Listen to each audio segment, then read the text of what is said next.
The night sky above the Intalin trade hub was dark and heavy, full of smoke and neon lights.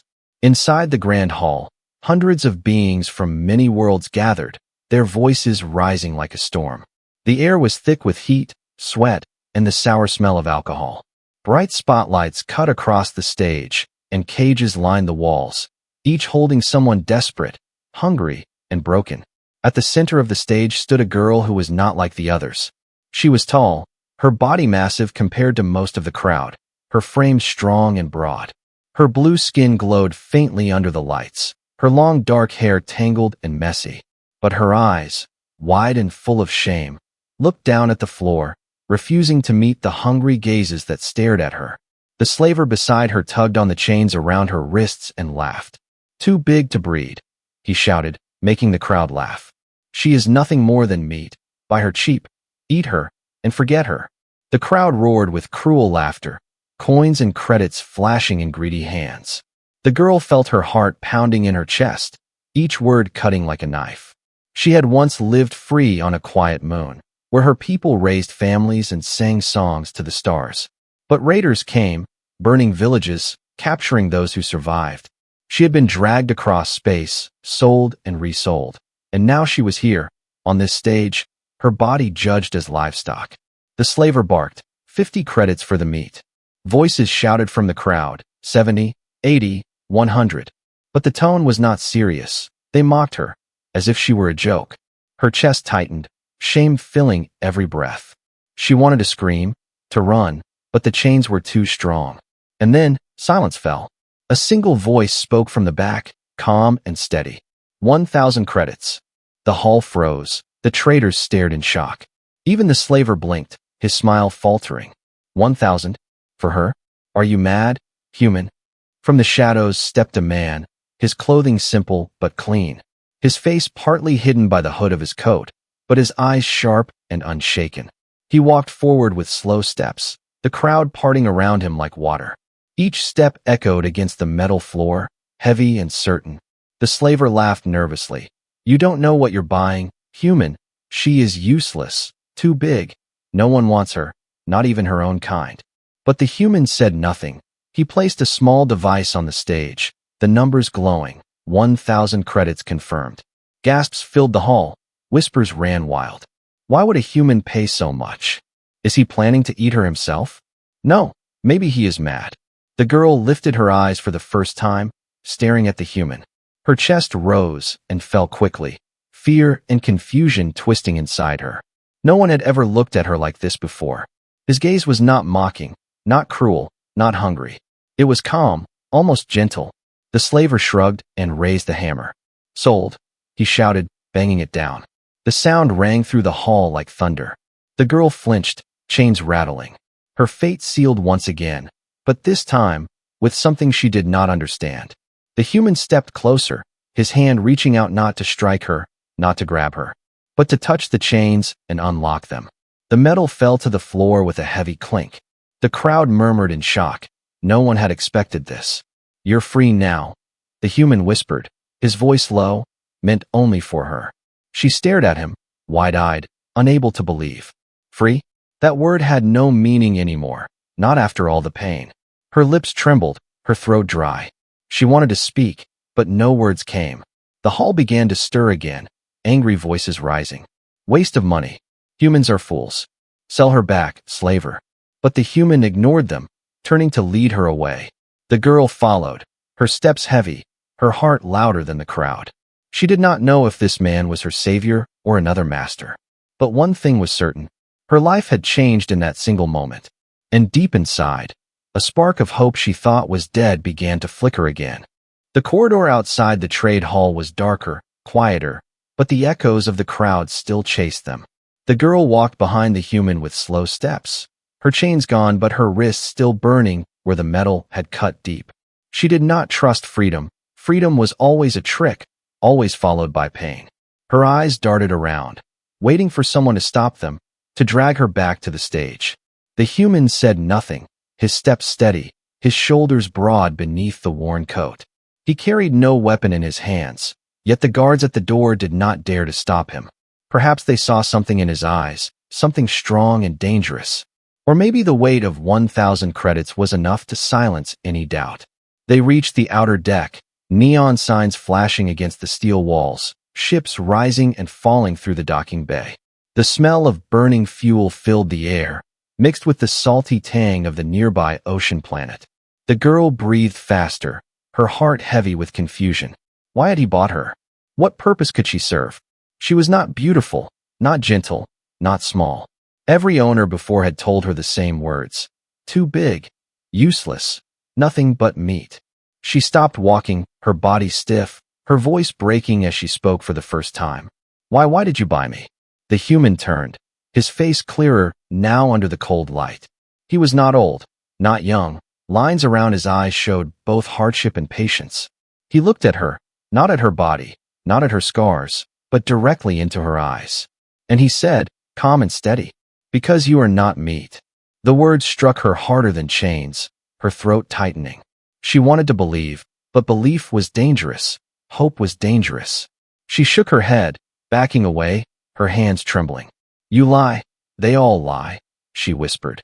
You will sell me again, or worse. The human's brow furrowed, not in anger, but in sorrow. No, he said. I claimed you so no one else could. No slaver, no butcher, no master. His voice was quiet, but it carried a strange weight, a promise that felt real. Still, she did not move, her fear stronger than his words. Behind them, heavy footsteps echoed, a group of traders spilling out from the hall, their faces red with drink and greed. One pointed at the girl, shouting, Human, sell her back. You cannot waste such flesh. She belongs on the block, not at your side. The others laughed and jeered, coins rattling in their hands. The human stepped forward, placing himself between them and the girl. She belongs to no one, he said, his voice steady. The traders paused, then roared with mocking laughter. Belongs to no one? Then she belongs to all. Give her here. The girl froze, fear clawing at her chest. This was it, she thought, another game, another false chance. But the human's hand went to his belt, pulling a small weapon, a compact plasma pistol. Its blue glow hummed in the dark, steady and deadly. The laughter died quickly, replaced by mutters and curses. No one wished to test a human's aim at close range. The traders backed away, their eyes still hungry but their courage gone. The human lowered the pistol and turned back to her. Come, he said simply. We should leave before they change their mind. She hesitated, her legs heavy, but something in his voice pulled her forward. They crossed the docking bay, walking toward a small ship resting on a lower platform. It was old, patched with mismatched metal, but it looked alive, ready to fly.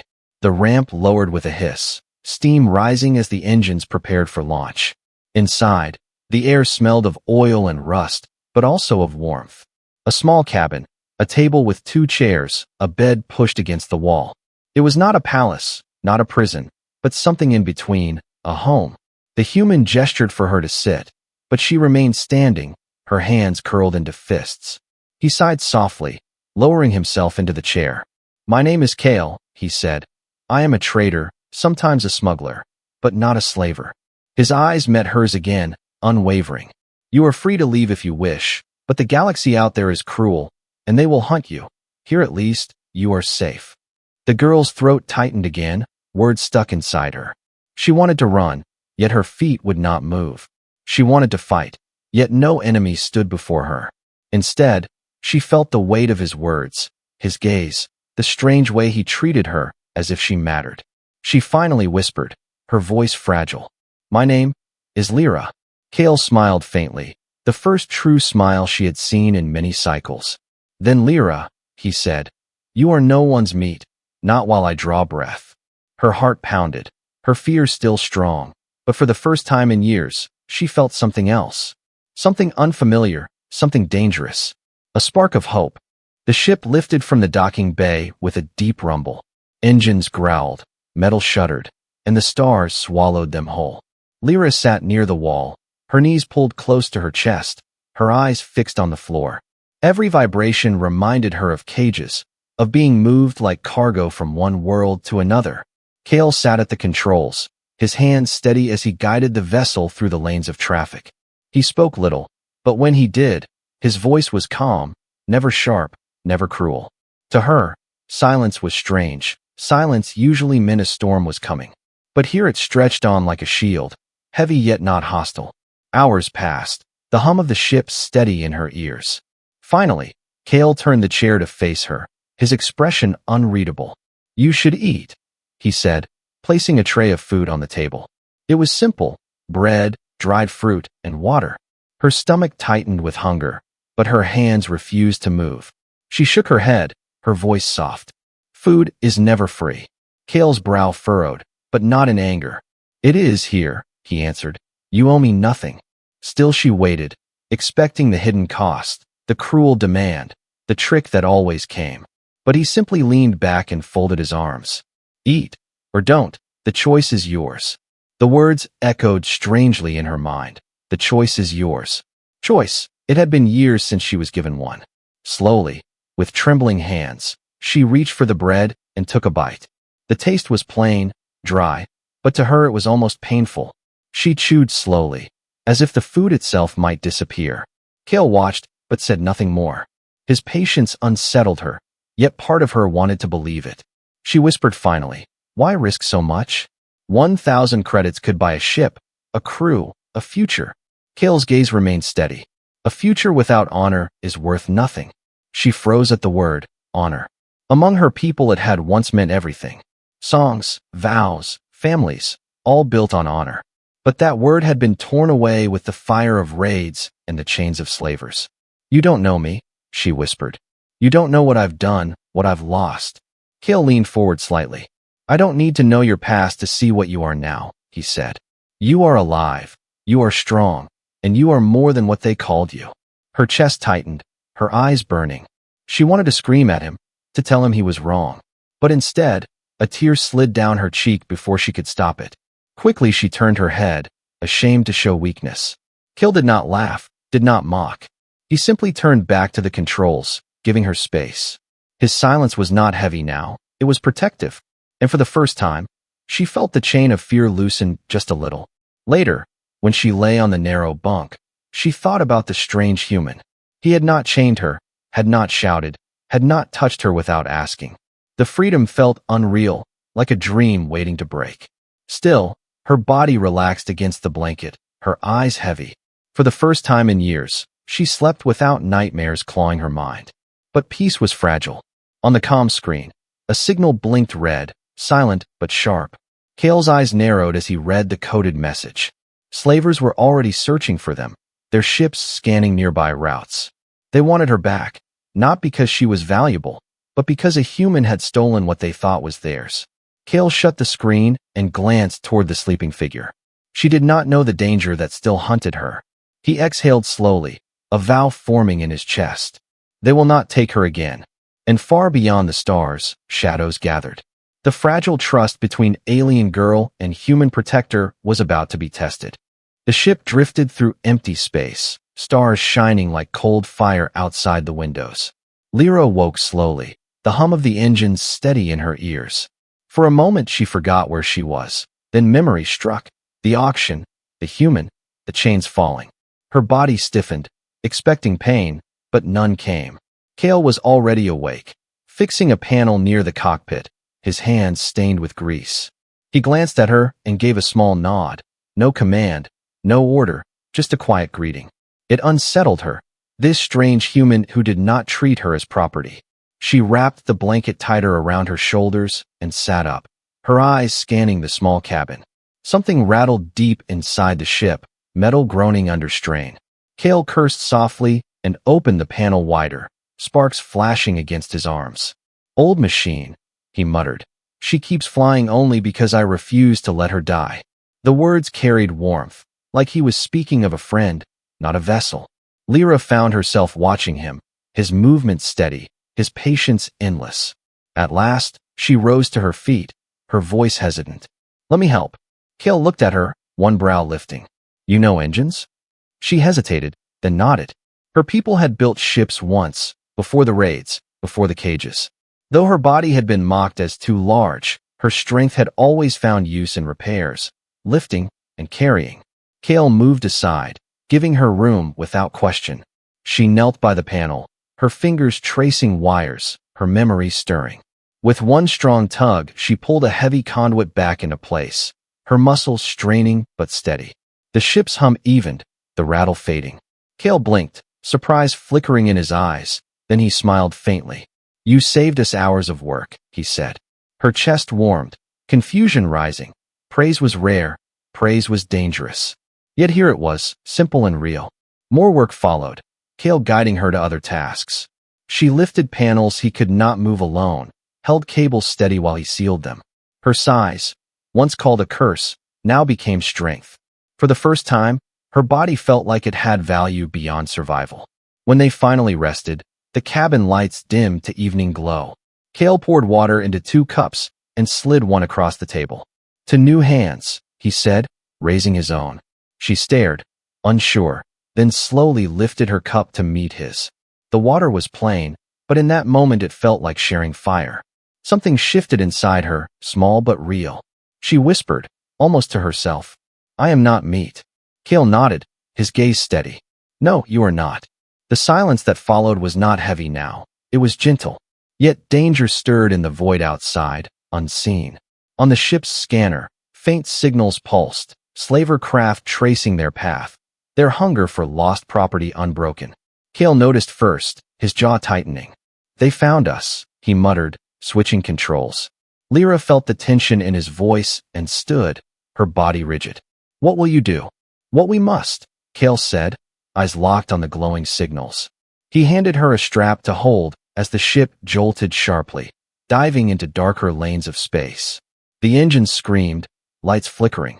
Lyra gripped tight, her strength keeping her steady. Through the window, shadows of ships appeared, sleek and sharp, hunting dogs in the void. Her heart pounded, the old fear rising. But Cale's voice cut through, calm and strong. "Stay with me. Lyra, we are not prey today." She swallowed hard, her body shaking but her spirit rising with his words.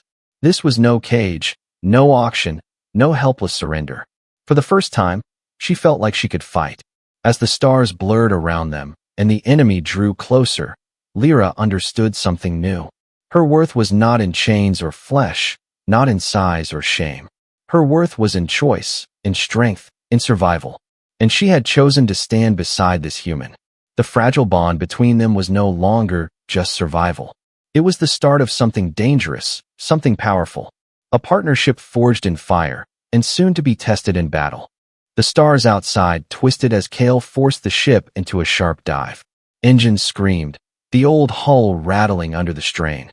Warning lights flashed red across the cockpit, painting the cabin in a glow of danger. Lyra gripped the support rail, her body swaying but steady, her eyes locked on the screen ahead. Blips filled the radar, 1, 2, then 5, closing in fast. Slaver ships, sleek and hungry, their engines pulsing like predators ready to strike. Her chest tightened, memories flooding. Cages, auctions, whips, the laughter of traders. Her throat closed, fear rising, but Cale's voice cut through, steady and firm. "Hold on," he said, his hands moving fast across the controls. The ship veered again, narrowly avoiding a burst of plasma fire that lit the void behind them. Blue light streaked past, so close the hull shook with the force.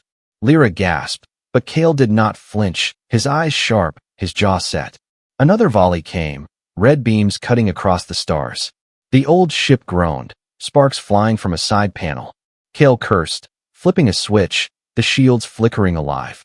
They were weak, old, but better than nothing. "They want you back," Cale said, his voice low but strong. "They won't stop until they think you're theirs again." Lyra's stomach turned, fear and rage mixing like fire and smoke. She wanted to run, to hide, but instead she found herself whispering, "I will never go back." The first slaver ship drew close, its metal jaws opening, grappling hooks firing. Cale rolled the ship hard, the hooks missing by inches, scraping against the hull. Alarms blared, the smell of burnt circuits filled the cabin. Cale's pistol lay strapped near the console, but it was useless against ships. He pulled down a lever, a hidden panel sliding open to reveal old cannons mounted on the sides. "They barely work," he muttered. "But today they have to." He glanced at Lyra, sweat on his brow. Take the auxiliary controls, right side. Her eyes widened, fear flashing. I don't know. You can. Kale cut in, his voice sharp but not cruel. You're strong, steady, faster than this ship. You can do it. Lyra's hands trembled, but she moved, seating herself at the side console. Buttons glowed faintly, a stick trembling under her grip. Her heart pounded, memories of chains whispering in her ears. But Kale's words burned brighter. You can. The slaver ship circled closer, its weapons glowing. Kale shouted, now. Lyra squeezed the trigger, the cannons roared. Bolts of blue light cut through the dark, striking the enemy ship's side. Metal tore, flames spilling from its hull. The ship spun wildly, colliding with another slaver vessel. The void exploded with fire, pieces of metal scattering across the stars. Lyra gasped, her chest rising and falling fast. She had fired. She had struck. She had destroyed. Her hands shook, but her eyes burned with new fire. She whispered, almost to herself, I am not meat. Kale spared her a quick glance, a faint smile cutting through the chaos. No, you're a fighter. But the battle was not over. 3 more ships closed in, angry now, weapons glowing brighter. Kale pulled the ship into another dive, engines screaming in protest. Lyra gripped the controls, her fear burning into rage. Every shot they fired was not just survival. It was defiance, a cry against the chains of her past. The cabin shook again as enemy fire struck the shields, sparks flying across the panels.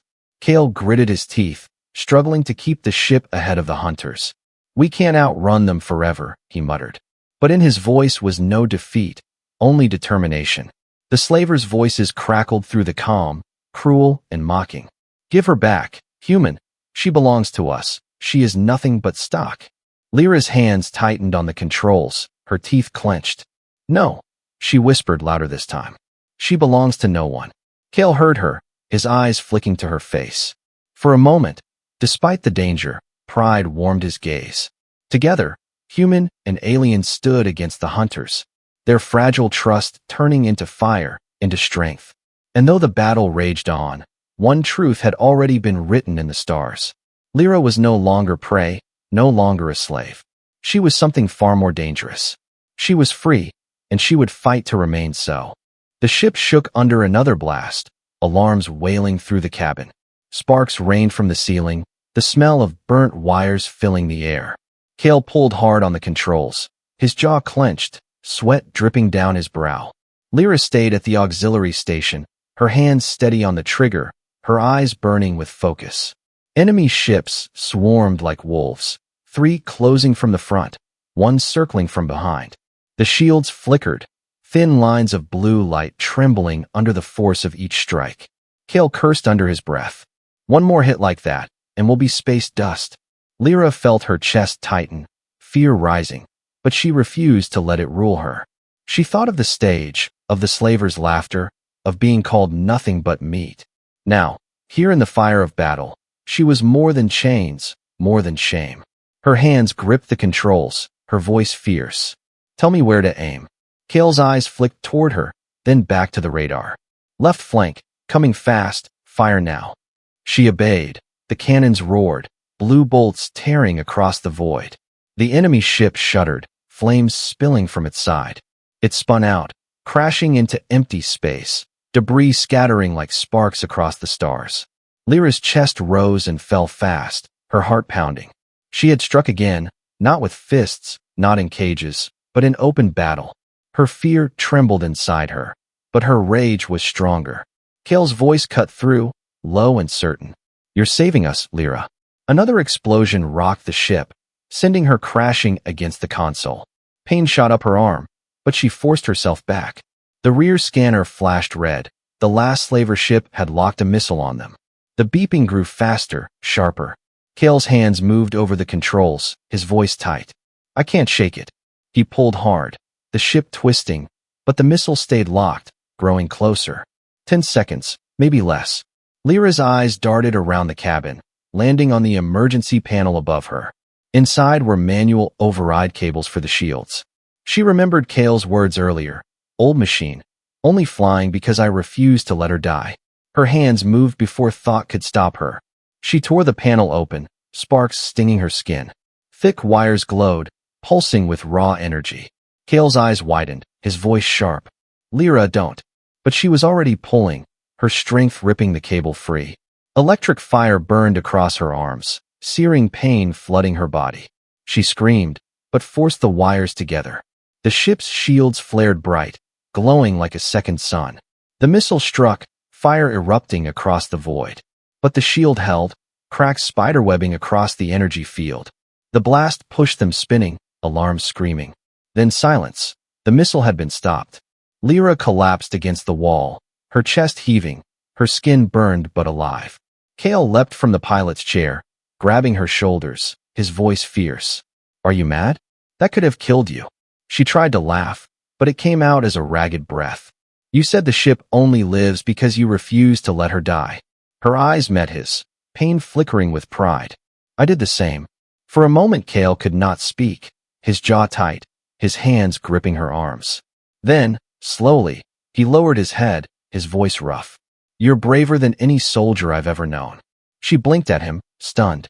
Brave, not weak, not useless, not meat. The word wrapped around her heart like a shield stronger than steel. The radar beeped again, but this time the enemy blips were fading. The last slaver ship turned away, engines flaring as it retreated. The hunters had lost their prey, the prey who was no longer prey at all. Kale guided the ship into calmer space, the alarms dimming one by one. He glanced at Lyra, her arms blistered but steady, her eyes heavy with exhaustion. You saved us both, he said quietly. Lyra leaned back against the wall, her voice soft but sure. No, she whispered. We saved each other. Outside, the stars burned on, cold and endless. But inside the battered ship, something new had been born. Not just survival, not just fragile trust, but a bond forged in fire, stronger than chains, stronger than fear. And as Kale covered her burns with careful hands, Lyra closed her eyes. For the first time, she did not feel like a prisoner in the galaxy. She felt like a warrior, standing beside someone who saw her worth. And she knew, whatever storms came next, she would face them. Not alone, but together. The ship drifted through the quiet dark, the scars of battle still glowing faint across the hull. Inside, Kale worked silently, patching burned panels, sealing wires with steady hands. Lyra sat nearby, her arms bandaged, her body weak, but her eyes alive. Pain throbbed through her skin, but she felt something stronger underneath, pride. For the first time since her capture, she was not running from fear. She was standing in it, shaping it, turning it into fire. Every breath reminded her she had chosen to fight, not for chains, not for survival alone, but for herself, and for the strange human who refused to let her be nothing. A sharp ping broke the calm. Kale looked at the radar, his jaw tightening. One more signal, larger than the rest. A slaver warship, heavy and armed, had tracked them down. Lyra's stomach turned cold, but Kale's eyes burned brighter. They won't stop, he said, his voice low. They'll chase until we make them fear.